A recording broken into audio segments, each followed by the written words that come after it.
Today, Nick Askey back again. What is this, part 4, part 5? I think we did a 2-parter on feet. We did another one on backs without Bobby, I think. Today, Nick, clinical master of the universe, tells us about what it takes to run a 100-miler, the Zion 100.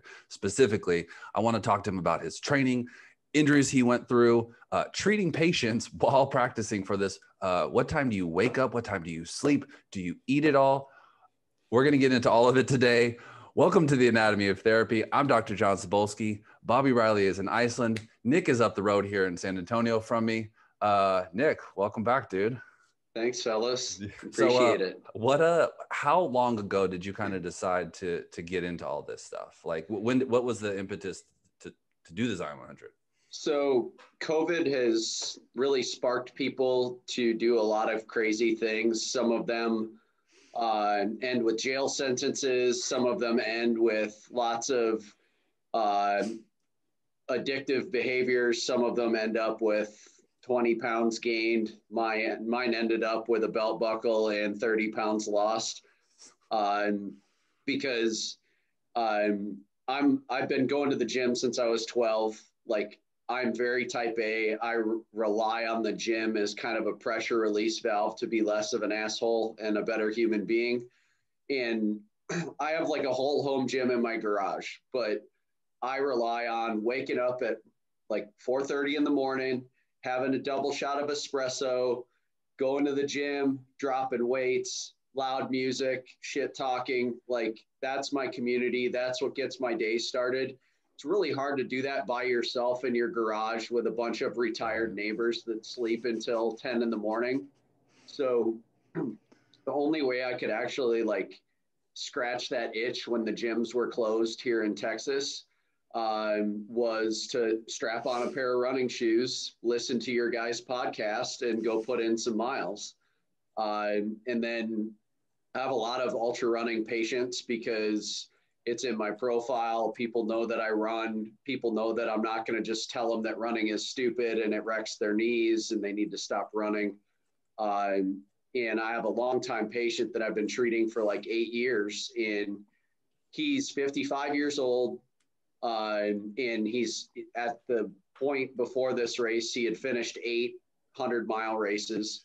A lot of them are hard mountain 100-milers in Colorado, average elevations of like 11,000 feet. So this guy's a beast. And he's like, I have a deferral for the Zion 100 and you should do the race with me. And my furthest distance before that was a 50K. And I was like, okay.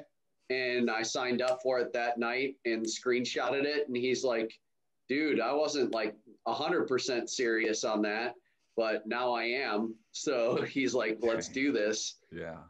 And so it was just pretty much like what I needed to fill my physical activity void during COVID that made me do this. But I also have the like mini, scraggly white guy David Goggins mentality of, if you don't do something hard every once in a while, both physically and mentally challenging, you become soft. So that was another way to just kind of go, okay, I haven't done anything that scared me in a while. So let's go do this thing. You may not be interested in war, but war is interested in you, right? So Nick is very, very famous of taking the war to the war. But dude, so how long, like, what's the timeline before you decide, like, months, weeks, days, like how long is it training for something like this? Let's start there. I trained for like 9 or 10 months. But that was because the guy that convinced me to do it, he was running a bunch of other hundreds last year. So he's like, you're going to just build your base up with me. So I basically trained for like 4 separate hundreds because I ran a lot of his peak weeks with him. So there was a lot of like 75, 85 mile weeks. And then I would just taper down because he would race and then like take a week off. And then so there was a couple of training cycles in there, but I think I needed it to jump from a 50K to 100. So but I think you do need, like, if you're going to sign up for your first 100, if you're running like 25, 30 miles a week, you need a good 16 to 20 weeks to adequately train for 100. Yeah. If you have a pretty good base, even like, I mean, cause you had run a 50K before. So like people that would even consider 100 probably are already have that base, right? Yeah. You still need like, you need a good 4 to 5 months, even if you do have a good base. Were you doing any running pre-COVID, or was it just CrossFit running? I was doing kind of just CrossFit running. But a couple years before that, I did a bunch of Spartan races. And then there was like a couple times I would just be like, let's go do 5-6 miles because it's nice outside, but nothing like consistent.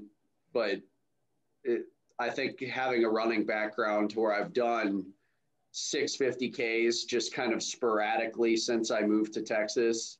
I know how to run trails. I have that skill set. So that's a big thing because a lot of people, that's part of the learning curve. They need to learn how to train their musculature and like train their fascial tissues to run on trails and train their proprioceptive system. There's a lot of people, they're super tentative on trails. Dude, I always loved trails. Like the last one I ran was that Bandera 50K. And I don't know, when people talk about like a running high, if you get like a runner's high, like on concrete, for me, running trails was like visiting Primal John or whatever. Primal John would just like wake up and be like, oh, we're hunting I don't know. Like it's the best running trails outdoors, not concrete. Is that your experience? Yeah. And I recover a lot faster from a trail run because if we talk about movement variability, there's a lot more variability on a trail to where if you're jumping from rock to rock or jumping over roots, you can't like 100% commit to a stride. You're just springy and there's a lot of like sharing of load between posterior tib and peroneal and a lot of it's just much more variable and much more dynamic versus just like that same shuffling movement pattern using the same percentage of every muscle. It just takes way longer to recover from a concrete or asphalt uniform surface versus a fairly technical trail. Yeah, it probably prevents patternization too a little bit, right? I remember one of our favorite guys, Ron, saying like, if we never learned how to pave perfectly flat surfaces, I wouldn't have a job, you know? In other words, like the constant undulation and perturbation just means that every step is an adaptation, like you were kind of saying, which means, yeah, you don't patternize as much, but yet you were hinting at this like soft tissue adaptation, right? This almost like the SED principle for what you were doing. And I have a few ultra runners here in Iceland too. And they kind of, I'm not a distance runner. I've done like a couple half marathons, but that's it. But they kind of made me realize that it's less of, because I kept saying like, don't you have to get your cardiovascular ability up? And they were saying that's like kind of the least of their worries going into it, which if you're not a runner, or even if you are a runner, but you're not a super distance runner, that may not make a lot of sense, right? Like, what is the real struggle going into a 100-mile race for you? You know what I mean by that? Such a good question. So in the long distance community, they have this acronym called TOF or time on feet. And we care a lot less about heart rate or cadence. Like a lot of times you're conditioning your fascia, your bony structures, your supporting musculature and your ligaments to just hours and hours and hours of time on feet. Because it's not if you're racing or running for 30 hours, you are not going to redline your cardiovascular system to the point to where that's going to be the reason that you drop out of a race. You are conditioning everything from the skin on the bottom of your feet and between your toes and everything that is supporting your body without having, you're conditioning your lymphatics to not swell your feet out of your shoes.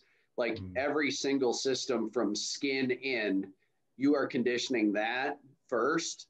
And that's because that's what's going to get you to drop out of a race. Like the most common reasons people drop out of a race are just not having adequate time on feet in training.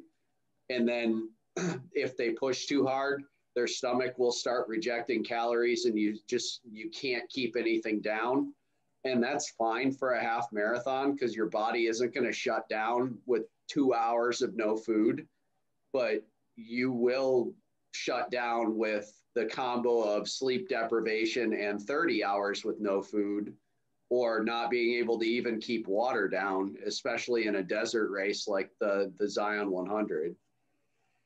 So how do you go about increasing the time on feet besides just running itself? So we can kind of connect this to like the peak weeks of training. You can't do an 80-mile training run. So it has to be different than marathon training. So marathon training, you run your 20 or your 22, and then you rest for a couple days. This, like my peak weekend, like your weekend miles are your lever. Like my weekday miles, they're never more than 6 to 8 miles during the week. And that was partially because of my work schedule, and then partially just because that's kind of how the plan is written. But you lever your miles up on the weekends. So our peak training weekend was 3 weeks out, and it was after work on Friday, like 7, 8 p.m., go out and do 15 miles, and then take like a 3-hour nap, wake up at midnight, do 25 miles, and then try and stay up as long as you can Saturday, and then wake up at midnight again on Sunday and do 30 miles. So in 36 hours, you're pretty much doing 70 miles. And you're replicating some of that sleep deprivation as well as that time on feet. In that 30-miler, like 40% of it may be walking. So you're getting more time on your feet because you're not logging miles as fast. Do you jump straight to that 3-week pre-run prep, or was there also a build up on that as well, the sleep deprivation and the running back to back to back like that? It was a build up to that. Okay. Like our Sunday run, we ramp it up 3 miles per week because we do this hill repeat loop up in Stone Oak, which it's a very hilly area. So that 30-miler is like, it's a little bit over 4,000 feet of elevation gain. So it does translate well to most hills that you'll encounter in the ultra like space, unless you're running like Western States or Hard Rock that have 30,000 feet of elevation gain. This race was around 11 or 12,000 feet of elevation gain. So it was a gradual ramp up to that, but we also gradually ramped up the waking up early. Like we went from waking up at 5 or 6 and not needing headlamps because the first hour you cannot really see, but then you can see everything, to like, all right, let's wake up at 3, let's wake up at 1, let's wake up at midnight. But it also had the goal of preserving my marriage because I could get my miles in by the time my wife woke up, went and had brunch with her friends or whatever. And then I could still spend some quality time with my wife because that doesn't happen during the week with my schedule. So is that sort of like a race strategy too? Do you guys take a little siesta during the race? Is that how, or how long was the race? How long what was your time on feet? So time on feet was 30 hours and 57 minutes. So did you take a nap in that 30 hours? No nap. I looked at my Strava. The longest I sat down, and I only sat down twice. I changed my socks at 80 because they're all wet from crossing a creek. And we went up a hill at 78 that was 1,700 feet of elevation gain in 1.25 miles. And my feet had like little butt cracks on the bottom of them from being wet in like going up that hill. And I had a pair of dry socks stuffed in my vest because I knew that was going to happen. Smart. Based on my training of running in the rain. So I got to the top of that hill, changed my socks. I was only in the chair for like 2 minutes. I forced myself to get up because I didn't want to have to like warm up again.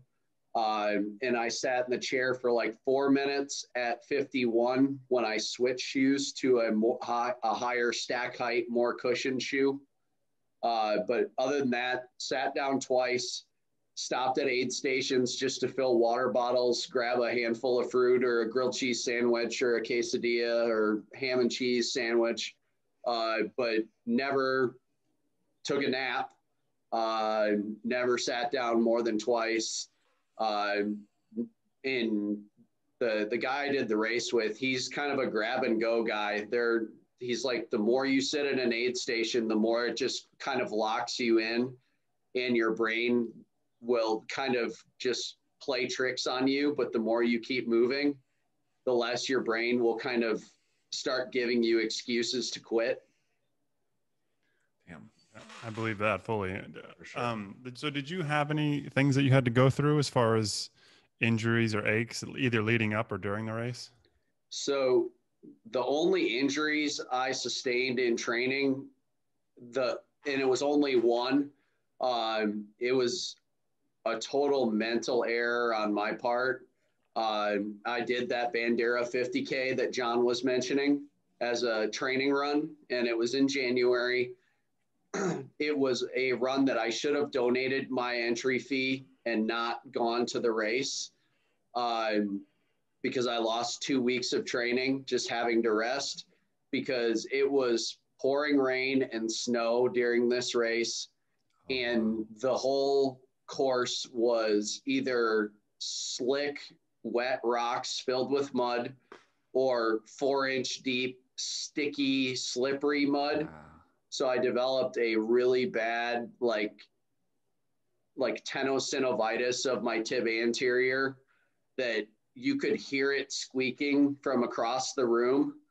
That like it literally took me 2 weeks to recover from that. And that kind of jumped biomechanically to some mid-belly Achilles tendinopathy, some posterolateral knee pain, just because it threw off my gait because I couldn't break that plantar flexion eccentric phase. So it just threw a lot of biomechanical issues into my left side. So I'm like, I don't want to ingrain this as a sloppy pattern. So I'm just going to totally rest for 2 weeks. But that was the only injury I had. Nothing really bothered me during the race. Like I only had one black toenail at the end, no blisters. Like I had the start of a blister on my right heel, but it was more of a hot spot than a blister because it was like on the medial side. It wasn't even on the plantar surface. But in general, like I felt like I had some pretty rowdy swelling in my right knee once I sat in the chair at the end. So I didn't have like terminal knee extension, and I had a really hard time walking the rest of the day. And there's kind of a funny story of what happened at the end of the race when we get to that. Let's go to that. I mean, I have some questions about your advice to other people running, but go ahead and finish that because let's just stick with that. Like my wife has seen me cry like 2 times, and it was both of them were when dogs died. And that's not that we haven't had anything go on in our lives. Like we've been through a lot in 10 or 11 years together. But the last 2 miles of this race, like I was kind of in and out of tears, and I'm like, I don't even know why. I don't know if this is how women feel when they're PMSing, when they cry and they have no idea why, or like, I just was like in and out of tears and like finished the race. My aunt, my uncle, my cousin, they went out to the race in an RV. spent some time in Zion. My wife crewed for me, so she was there. And then a buddy that I met up at Palmer that we started, they started the first CrossFit gym that is in the Quad Cities. They've been to the games like 5 times. He went to the race. He had to drop at like 82 because he got that tenosynovitis in the front of his ankles from all the downhills. He was waiting for me at the finish line with a cold IPA, bless his heart. So finish the race, pick out my belt buckle, because the Zion race is really cool. All hundreds, when you finish, you get a belt buckle. But the Zion race is cool because they pull materials off the course, whether it's like leaves or sticks or rocks, and they implement them into the belt buckle, and then they lacquer over the top. So pick that out, sat down. We got everything, put it in the car. We were going to go get bison burgers and beers. I was super stoked because I was finished, and I'm like, let's go get some food. And my buddy Kelvin, who did the race with me, his wife is like, you guys have a flat tire. So we had to take all the crap out of the back. Like, one of the medics helped us change the tire because we were not in a spot to like jump on a jack. And so we had this donut tire driving in all these like ruddy cattle gate off-road conditions. And so I'm calling around to Costco to like get an appointment to change this tire. We drive like an hour to St. George to get this tire changed. Jeez, man. So I'm sitting out in front of Costco like Bernie Sanders in a folding chair with like that mittens meme picture. And the guy from Costco changing the tire, he goes, oh my God, what happened to your knee? Because it was pretty swollen. So he went in and got me ice, got me like a huge, like big gulp of ice water. So props to the St. George Costco people. And then I just ate like a burger and fries in bed at the hotel with my my Normatec boots on and fell asleep for like 13 hours. Worse. Before we move on, I want to, what do you think the emotions, was it because you did something difficult, or was it more, I mean, you hinted at the support that you had around you, or that people were willing to drive, see you race, and, family in an RV. I mean, where do you think the emotion comes from? And I do know what you mean, this kind of esoteric to everybody else, but emotion that we can feel in certain moments of our lives. And I just was curious, where that came from. Well, when you train for something as long as it takes someone to grow a child inside of them, I think that's part of it, to where it's like, all right, I've kind of dedicated almost a year of my life to training for this. And now it's kind of about to come to fruition. Like, I actually did it. When you jump from a 50K to a 100 miler, even when you toe that starting line, when you are like you have 68 miles of virgin territory that you have never, ever done before. So there's a lot of doubt in your mind on whether you have like the grit to finish something that hard. And when you know that, all right, there's only 2 miles left and it's on a fire road and we have 5 hours plus until the cap, like, it doesn't sink in until that time. You're like, okay, I could do burpees for 2 miles and finish this race.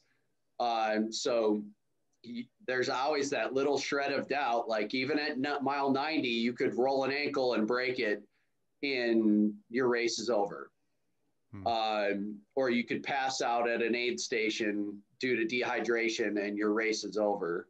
But at that 2 mile left mark, and Kelvin didn't tell me about this, but in the last drop bag, 2 miles before the finish line, he had an American flag folded up in a triangle that has actually flown over the 9/11 memorial. And he finishes every race with that flag wrapped around him. So that was kind of cool as well. But I think it was just a mix of like, all right, I can do this. I'm going to do it. And then just the relief of being able to sit in a chair was pretty cool as well. Cause you're like, okay, I haven't sat down more than 10 minutes in the last 30 hours and change. So I want to sit in a chair. Yeah. So congrats, man. Jeez. Congrats. Yeah, it was amazing. Wow. Yeah, for those who, you know, hung on for some clinical stuff here this long with us, I just wanted to say, like, it seems like, you know, you use that 50K as a story for, you know, how it was possible for you to be injured. So I'm assuming you had a pretty good foundation that you built this ramp up on top of, you know, as far as your training. So when you have these people, clients, patients, just friends, whoever, that are considering whatever it is, their first 10K or then their first half, first marathon, 50K, 100 mile or whatever it is, I feel like and you treat a lot of these runners, so I'm guessing the real problem is layering on more volume on a system that doesn't handle hardly what they're doing currently, right? So you probably had a foundation that was decent, so you could start to layer more volume on.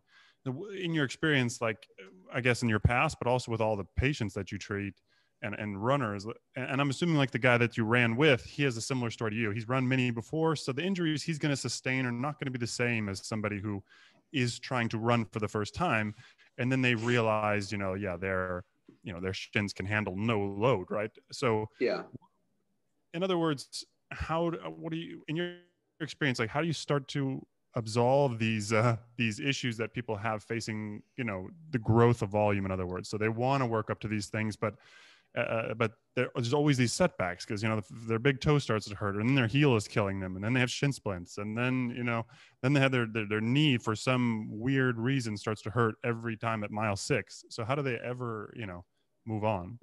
So I think that what helped me a lot is I had a pretty good baseline level of strength, like to where you do need to build up a lot of quad strength. So whether that's goblet squats, front squats, just because the quads are what get hammered on a lot of the downhills. You do need a lot of like intrinsic foot strength and balance. So just doing some single leg lifting, whether it's split squats, some single leg deadlifts, using the toe pro, that kind of thing. And then you're using a lot of like glutes and hams to go up hills, and that'll take a lot of load off your calves if you can kind of flex forward and really kind of access that glute max. Like, people are so obsessed with like maintaining this like upright torso, but if you look at the literature, you can get a lot more access to the glute max in a flexed position. So I just did a lot of like sled pushes, just bent over, kind of rounded out, just trying to get a good drive out of that glute and hammy.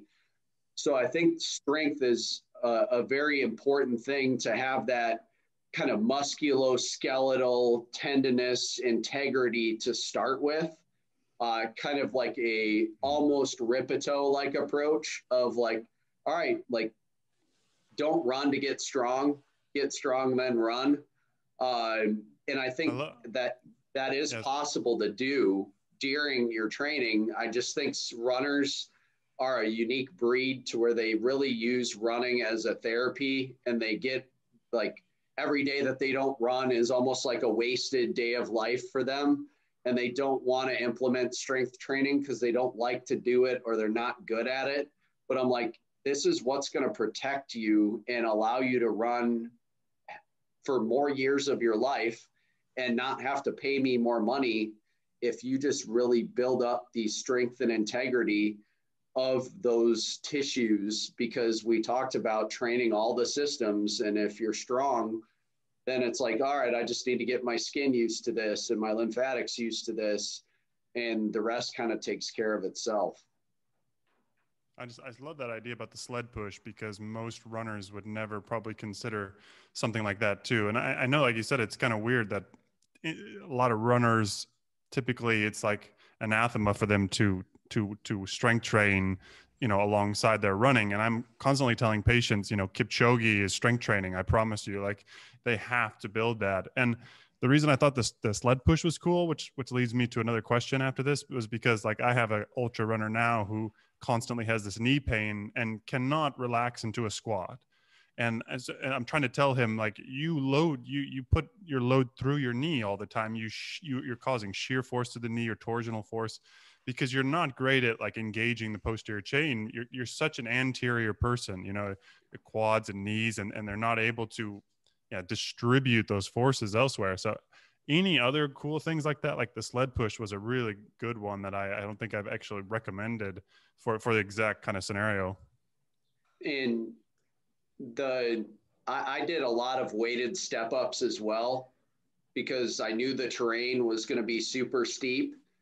So I did weighted step ups to where one day I would wear a 30-pound ruck on my back to kind of load those, like to replicate having weight on my back in the race, which I knew I wasn't going to have that much weight back there.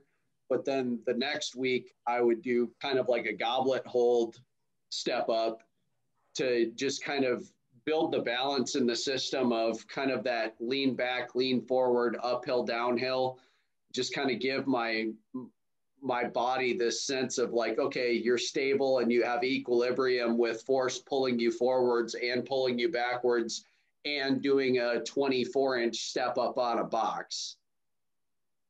So you're kind of training that unilateral, like committal of weight onto a leg with load in front of you, throwing your balance and perturbing your body and your proprioceptive system in the sagittal plane forward and backwards. So just kind of training the integrity of that system, because it does throw your body out of equilibrium, especially when you haven't slept in a day and a half and you have to go down a 30% grade hill that's got a bunch of roly-poly rocks on it. You want to have good training with a little bit more load doing that. I think most runners are doing a lot of stretching. Did you stretch at all? The only stretch I did religiously was just the wall stretch on both sides. And then when I would get home and do my notes, like I stand on a slant board. So just an incline board, and then brought my hips forward. With the forefoot elevated, you mean, right? Yeah. Yeah, just making sure. Yep. So those were really the only stretches I did.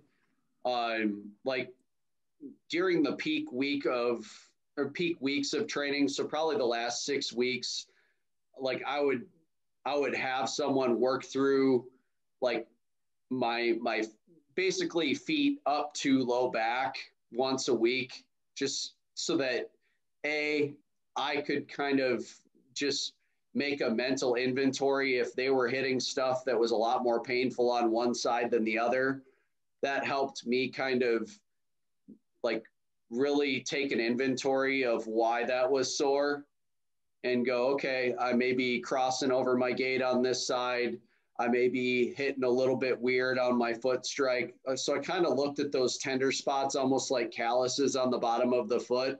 It's like, that's more tender there for a reason. So I just kind of used that as like, ooh, look, a clue. And that helped me kind of really correct some of my form issues running, because I knew it was there just not randomly. It was there for a reason. So that was helpful from an information standpoint, but also probably from a therapeutic standpoint. So I know in like your office, well, last I was there, you have the Thomas Myers like fascial plane kind of posters up, Yep. Which is helpful for education. It's helpful, I think, even for me to kind of see those on a day-to-day basis, to remind myself kind of the integral structures of the body. You get to go, you obviously are quite aware of these fascial trains in yourself, in your patients, and then you get to go kind of experience it. It's kind of fascinating to hear you talk about it on like the 100-mile, like you're training these fascial planes. Like, so obviously you're thinking about these things kind of on a different level, and you're experiencing these things on a different level. How how much does that inform? I mean, I think I know the answer. How much does that inform like your training? How much does that inform even like your clinical perspective? You know what I mean? Like being able to kind of, I don't know, experience these fascial, you know, long distance chains together. I think, yeah. In during my training runs, like I don't really listen to music because I am trying to kind of be more in tune with my foot strike and listen to, all right, does my right foot sound different than my left foot when it's hitting the ground? And I want to mentally train myself to not have constant entertainment all the time. But I think that being in tune with these fascial chains, not only imbalances in like length and tension, but imbalances in endurance of those tissues to maintain that fascial like tensegrity, because as those systems fatigue out, you kind of turn into one of those like big inflatable tube man in front of the car dealership. That helps me kind of guide more of my strength training regimen. It's like, okay, I really need to get this like kind of left hamstring to right lat really ironed out, because I'm going to be fatiguing that right lat with my trekking pulls during the race and kind of driving through that leg. So I'm going to do a lot more like single leg deadlifts, just really with maybe some 3-position holds to kind of get a little bit more proprioceptive awareness and lock in of that like spiral line. All right. Thinking about run, you know, other clinicians that treat runners as well. I mean, I know you had your big, was it the big 4 that we talked about? 3.5, yeah. Big 3.5 we talked about. So I know you have a great way of taking complex ideas and being didactic for your patients. I just think it's a skill that you do quite well. And so if we're, you know, you have the clinicians that see runners, you know, fairly frequently, but it's not their expertise per se. I mean, most of these people have to fall into a certain bucket of what causes their injuries or their problems, right? And do you see these, like, what's the most common patterns, and is there any, not quick fix, but like what's the, you know, the most common issues, and what are the main reasons we have these issues in your experience? So I think that you can fix 90% of all runners' issues by speeding up their cadence. If you look at most high-level Olympic runners that are at 5K distance and above, almost all of them run at a cadence over 180. And most of my injured runners, I don't tell them what the right cadence is. I just tell them to go out with a metronome and tell me what their cadence is, or they'll show me their Apple Watch data and their cadence is in the 150s. And that tells me that they are taking like almost like that meme of the little kid like trying to run in slow motion to home plate, and the coach is like trying to force him, and then he's like, no, I'm going to go in slow motion to home plate. Like, they are overstriding.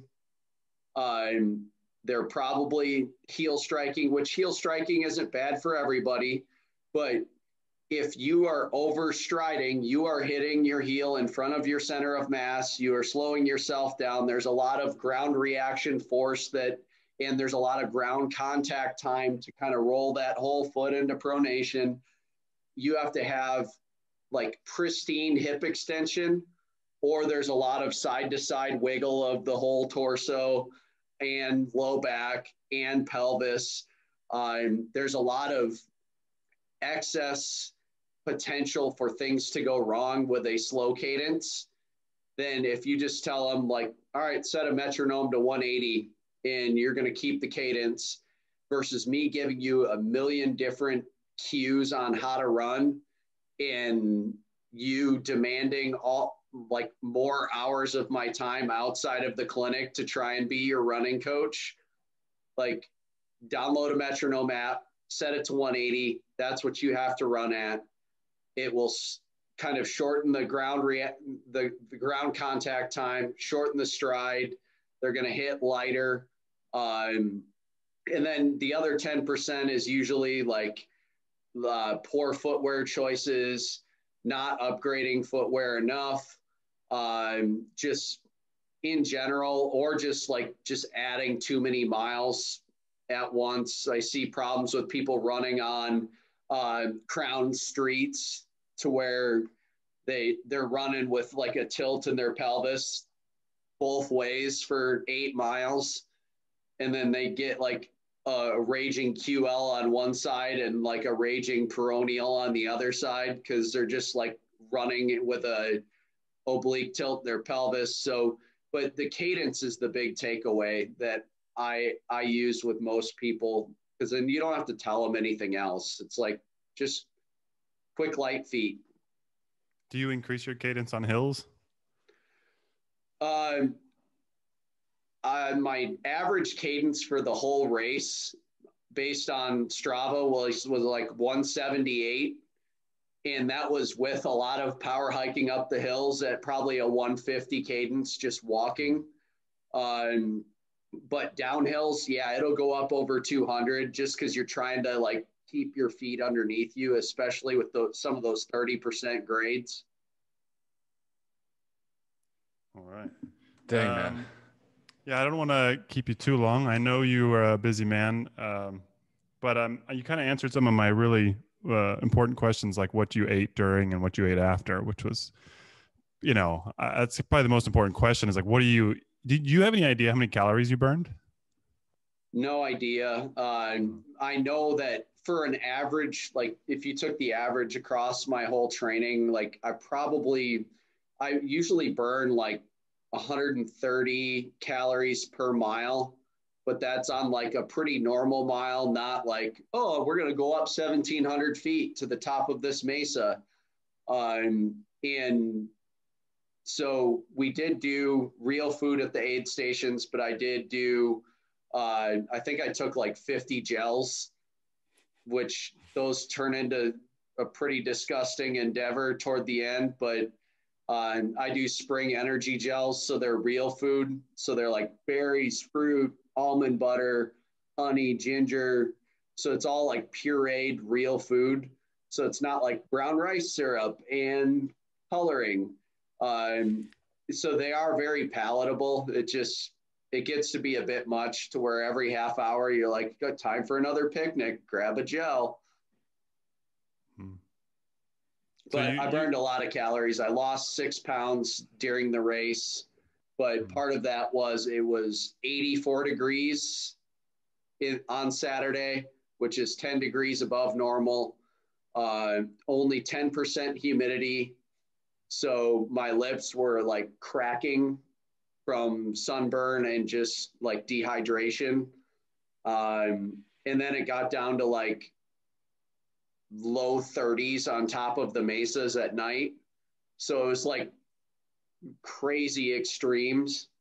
So I think a lot of my weight loss was more just like, all right, you are like a dry sponge right now. But I did train a lot in the dry sauna too, to get ready for that.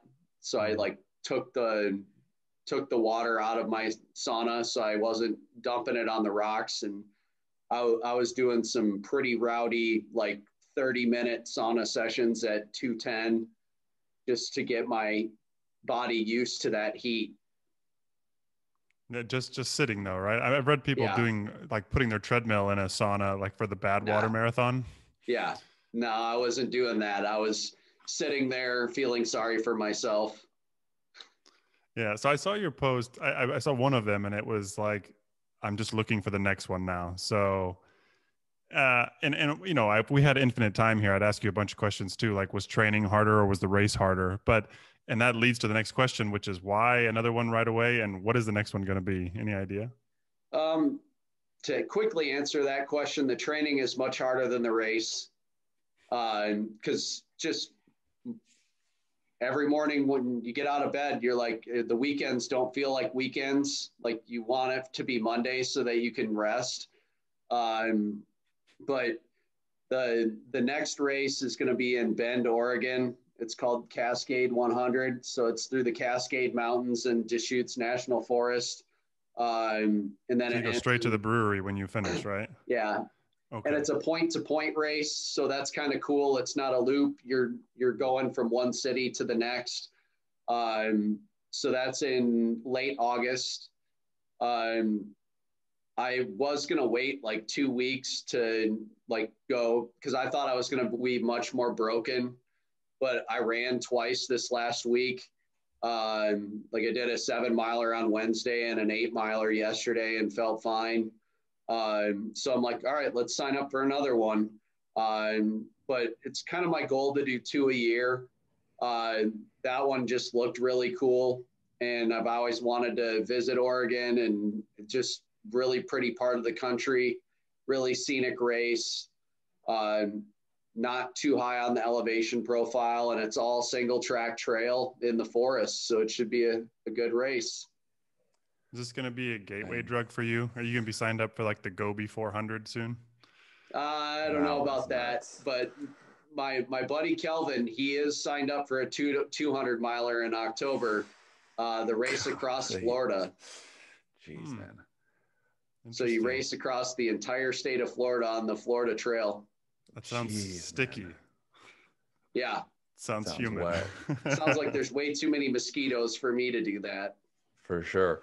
Dude, well, I want to respect your time. I got like 10 more questions. I feel like we could go forever. I want to know, I'll just have to text you or something, but like last one, and then we're done. Training your fascial systems, 100 milers through the weeks. What is your like day-to-day life like in your body with this new like running body? Does that make like what's your AD? You know, your ADLs have to feel different when you're exposed to that kind of strain. Yeah. Surprisingly, like, because I hadn't done a lot of barbell work the last 6 weeks, just because I didn't want to have potential for just like a little tweak or something. And I did my first barbell workout last Friday. And I didn't really lose much strength at all, even though I'm like 30 pounds lighter than when I started training for this. Okay. It just, I had to buy a lot of new clothes because my legs aren't as big, my waist isn't as big, but I just in general feel like because I've had 7 meniscus tears in my knees, they don't hurt as much. My low back feels a lot better. I just feel a lot lighter on my feet, and just in general feel better. I don't think I can get much lighter than this without losing a ton of muscle, because I'm going to do a DEXA scan this week just to see what my body fat percentage got down to like post race. Yeah. And it's probably the lowest it's been since I was in college. But I think that if I go into races at like 175, that's going to be a good race weight for me, which I kind of hung out between 205 and 215 for a lot of years. So it does feel very different. I bet, man. Dude, thank you so much for being so open to talk about this stuff. I love the perspective. I mean, 100 milers are fascinating no matter what. The training for it is fascinating, but to kind of get your perspective on it is pretty unique, I think. I think a lot of people will like this. And just for the record, to have, talked about it so we can have kind of a memory of your first 100. I love it, man. Congratulations. That's an incredible feat. Proud of you, man. That's amazing, dude. Thank you, fellas. But anyways, yeah, we'll have to get you on for another one. I love that we talked a lot of clinical stuff. Next time we'll dive into a bunch of clinical stuff for you guys. Again, thanks to Nick. Y'all go check. It's early here. What's your podcast? I haven't done one for a while. I was gonna do one just on just post race and just why why I decided to do all of this. Yeah. But I am going to probably start that back up, especially with training for this next one. You've been doing enough, man. Yeah. You've been doing enough. Yeah. I just kind of put the podcast on the back burner when this was taking up like 18 to 20 hours a week of my life. Yeah. But yeah, man, absolutely. Thank you so much. Thank Broken y'all for to listening. unbroken. Broken to unbroken. I will put links to it in the show notes. It will be there. You've seen it, Dr. Askey's old episodes. Go listen to those if you haven't. Dude, congratulations. Thanks so much for coming on. Thanks y'all for listening. Peace.